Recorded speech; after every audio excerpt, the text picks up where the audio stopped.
৯টা বাজার আগেই শুরু হয়ে গেছে ধানমন্ডি ৩২-এ বঙ্গবন্ধুর বাড়ি ভাঙচুর।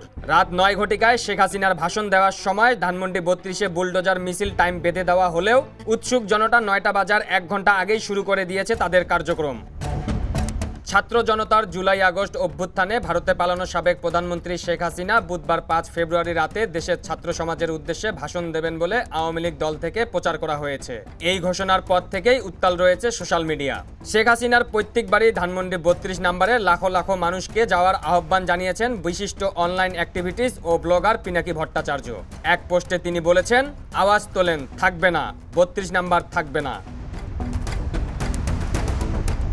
ইতোমধ্যে ঢাবির অন্যতম সমন্বয়ক হাসনাত আবদুল্লাহ তার অফিসিয়াল পেজে পোস্ট করেছেন, আজ রাতে বাংলাদেশ ফ্যাসিবাদের তীর্থভূমি মুক্ত হবে। উক্ত পোস্টটিতে কমেন্ট ও শেয়ারে পুরোপুরি উত্তাল social media.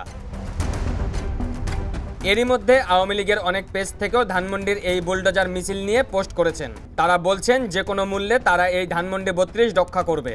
Crack platoon sector 2 নামের একটি পেজ থেকে পোস্ট করা হয়েছে, ধানমন্ডি ৩২ আমাদের আবেগ, আমরা নিজেদের শরীর কেটে আজ রক্তের শপথ নিয়েছি, জয় বাংলা, জয় বঙ্গবন্ধু।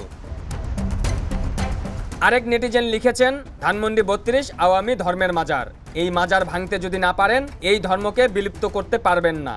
আজ শেষ সুযোগ, এই দেশে ৩২ থাকবে নাকি ৩৬ থাকবে সেই প্রশ্নের সমাধান হবে আজ। যদি আজ এত হুঙ্কার দিয়েও ৩২ ভাঙতে না পারেন তাহলে বোঝা যাবে এই দেশে এখনো ৩২-এর রাজত্ব চলে। এই দেশ এখনো ৩৬-এর হয় নাই।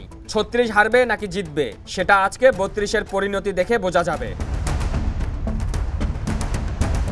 রাত ৯টায় শেখ হাসিনার ভাষণ ও ধানমন্ডি ৩২-এ বুলডোজার মিছিল নিয়ে সোশ্যাল মিডিয়ায় চলছে উত্তেজনা। ধানমন্ডি ৩২-এ শেখ মুজিবের বাড়ি থাকছে কি থাকছে না, শেখ হাসিনা ভাষণ দেবেন কি দেবেন না সেটি দেখতে রাত ৯টা পর্যন্ত অপেক্ষা করছে সকলেই। Parvez Mosharraf, the news.